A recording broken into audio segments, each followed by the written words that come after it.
చూడండి ఇక్కడ వీడు బాగా అలవాటు పడ్డాడు ఫ్రూట్స్కి. ఈరోజు మార్నింగ్ వెళ్ళి ఫ్రూట్స్ తీసుకొస్తుంటే వచ్చి అడుగుతున్నాడు పిలిచి మరి. చూడండి చిన్నపిల్లలు తిన్నట్టు తిన్నాడు. కానీ వీళ్ళలో ఉన్న ఒక బెస్ట్ క్వాలిటీ ఏంటంటే మనం పెట్టే వరకు ఫుడ్ మీదకి రాడు. వీడికి ఎంత ఆకలిగా ఉన్నా వీడి ముందే మనం ఫుడ్ తింటున్నా కూడా ప్లేట్ దగ్గరికి అయితే అస్సలు రాడు. వీడికి పెట్టింది మాత్రమే తింటాడు. అదొక వెరీ బెస్ట్ క్వాలిటీ ఉంది మా వాళ్ళు. నచ్చిందా చేజ్ బాబు?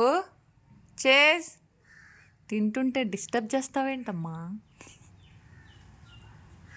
చిన్నక్క పెడుతుందా నీకు?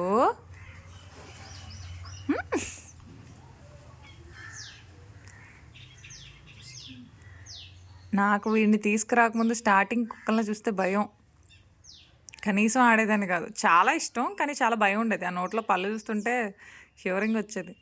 అలాంటిది వీడికి అంత డైరెక్ట్గా తినిపిస్తుంటే నాకే చాలా ఆశ్చర్యంగా ఉంది, నేనేనా అని. ఇప్పుడు తినిపిస్తుంది మీ అక్క కదక్క, నేను కాదు కదా. మా చేజ్ కూడా ఇన్నర్ ఫీలింగ్.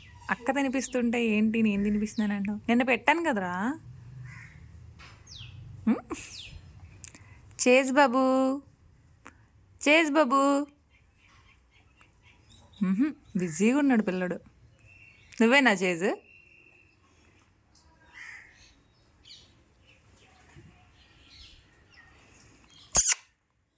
అరే నేనేరా చేజ్. చేజ్ అస్సలా ఐమ్ బిజీ మమ్మీ. చేజ్ బాబు షేకండి ఇవ్వు. నా చేతిలో ఏం లేదు నాన్న. చేజ్ ఇంట్రెస్ట్గా ఫ్రూట్ తింటే నన్ను డిస్టర్బ్ చేస్తున్నా మా మమ్మీ.